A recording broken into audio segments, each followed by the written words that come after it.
had heard the story of the prodigal son. It's this parable that Jesus told in Luke chapter 15, where there's this young man who goes to his father and he asks for his share of the inheritance. And so the father gives the son his share of the estate, and the son quickly runs off to a distant land, and he squanders all of his money on wild living, and he winds up hungry and broke, and he's just all wrapped up in shame and guilt, and he doesn't know what to do. He wants to go back home, but he doesn't think the father will receive him back. But ultimately, with no other options, that's what he does. He goes back home, and surprisingly, the father welcomes the lost son back home and even restores his place in the family.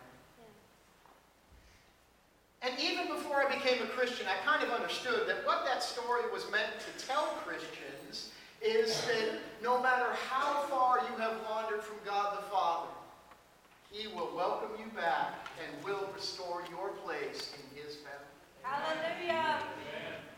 But what I didn't know then, and what I didn't know for even years after I became a Christian, is that that's only part of the story. That's right. And really, that's not even the main point of the story.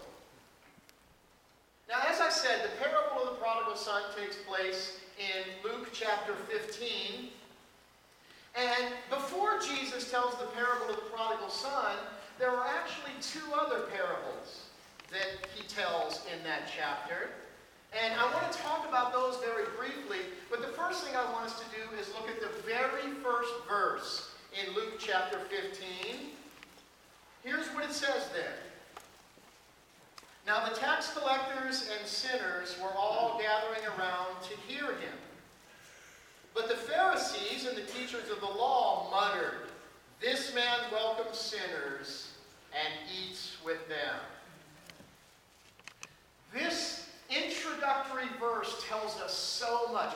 First thing I want you to see here is that there are three groups of people. We've got Jesus, we've got the tax collectors and the sinners, and we've got the Pharisees and the teachers of the law. Now, the sinners and the tax collectors, these people, they're the obvious outcasts, right? They're the losers. These are the people that have made all the wrong choices. And then you've got the Pharisees and the tax collectors, and they're just the opposite. They're the insiders. They're the proud religious people. They've done everything the right way. They have followed all the rules. And notice what each group is doing here. Jesus is teaching. The sinners are gathering. And the proud religious people are muttering. Now, the sinners are gathering because they've come to hear Jesus teach, and they're just looking for some kind of grace. The Pharisees are muttering because they've come to criticize. Yes. And they resent the fact that Jesus is even speaking to these sinners. So what you've got here is an explosive situation. You've got these different groups of people who would not normally choose each other's company, and Jesus knows that. And it's to these very different groups of people that Jesus starts telling these stories. Preach, Theo.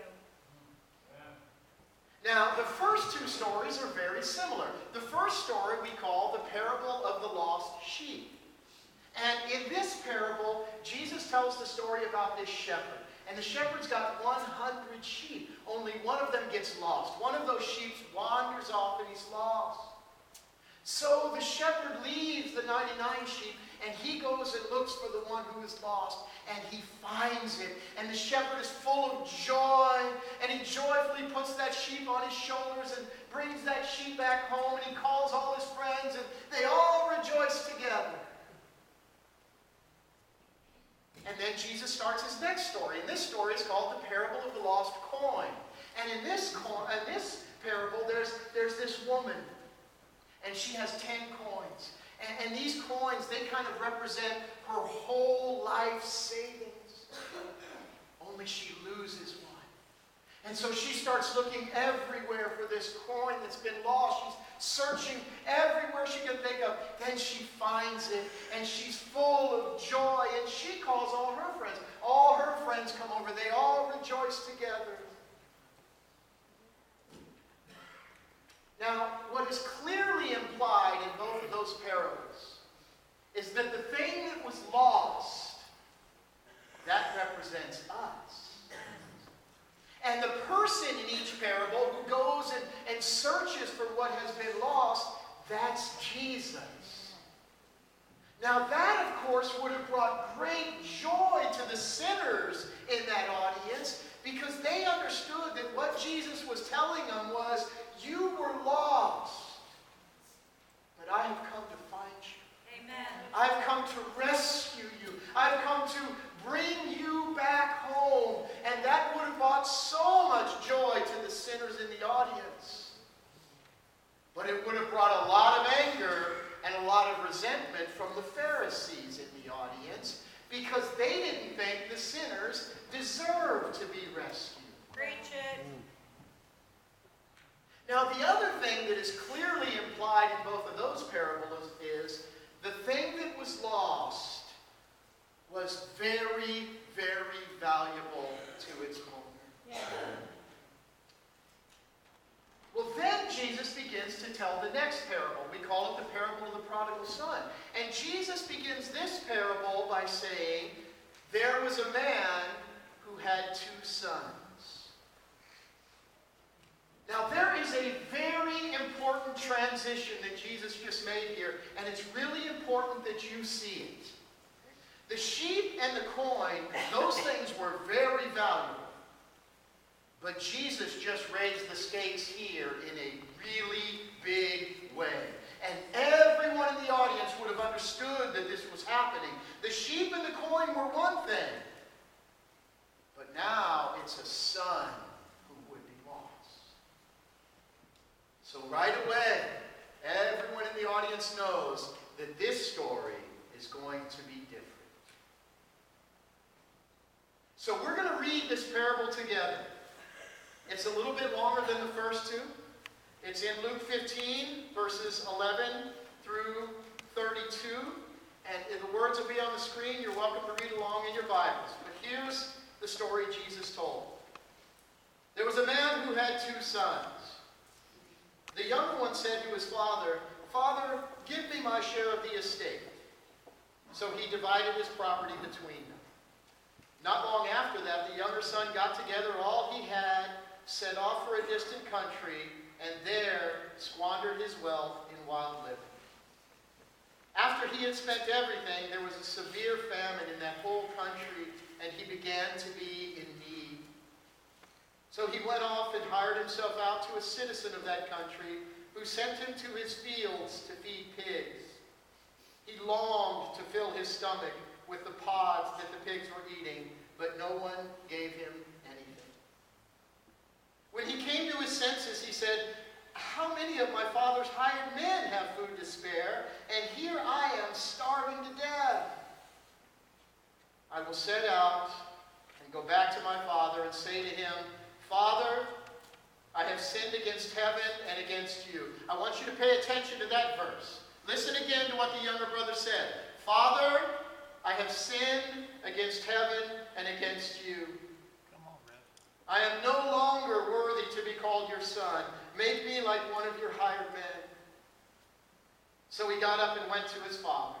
But while he was still a long way off, his father saw him and was filled with compassion for him. He ran to his son, threw his arms around him, and kissed him. Listen to what the son says again. "Father, I have sinned against heaven and against you. I am no longer worthy to be called your son."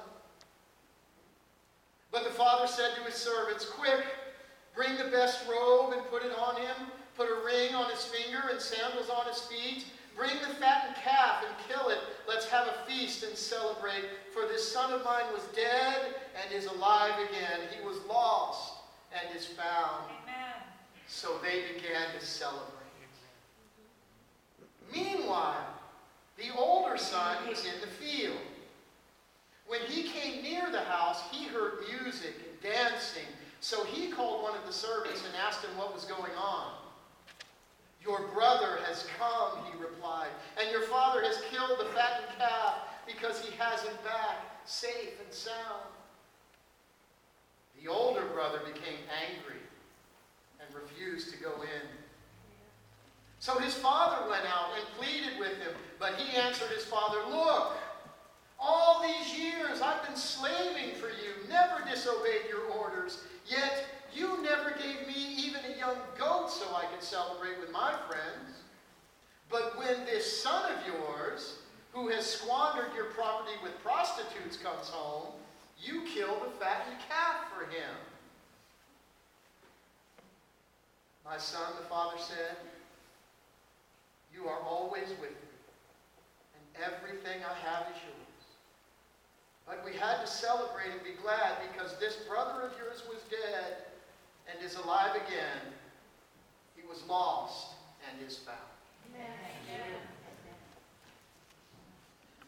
Now, remember, there were three groups of people there: Jesus, the sinners, and the proud religious people. Well, it's no coincidence that there are also three characters in this story: Jesus, the younger brother, and the older brother.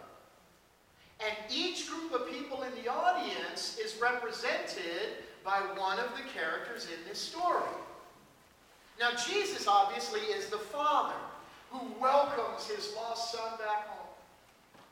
And the sinners in the audience, they are represented by the younger brother in the story.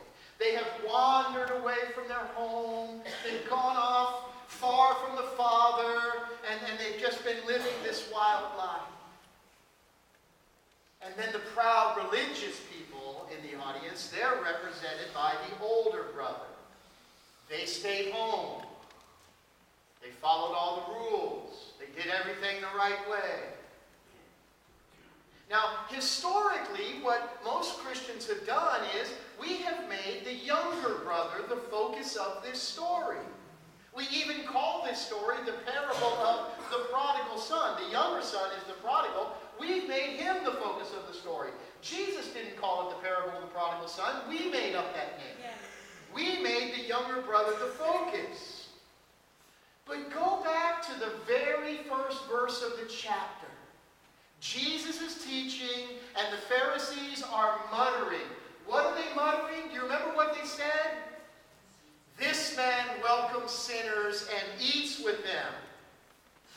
See, so the Pharisees, the proud religious people, they've got this attitude like the sinners don't even deserve to be here. Yes. The sinners don't deserve to be rescued. They don't deserve to be welcomed back home by the Father. That's the attitude the proud religious people have, and it's exactly that attitude that Jesus is speaking to when he begins to tell this story. Praise the Lord. So, who is Jesus really directing this story to? The Pharisees, right? The proud religious people, which means it's not really the younger brother that is the focus of the story. It's the older brother. Now, certainly the younger brother plays a very important part in this story. And it would have brought great joy to the hearts of the sinners because they understood, when hearing the part about the younger brother, they understood that Jesus was telling them that God will always love you and he will always welcome you home no matter how far you have wandered from him. Yes. But the real target of the story, it's not the wayward sinners who know they've done wrong. It's those proud religious people who think they've done everything right. Amen. Jesus tells this story to show the religious people how blind and how self-righteous they really are. Come on. So while all the sinners in the audience are just loving this story, those proud religious people are deeply angered and deeply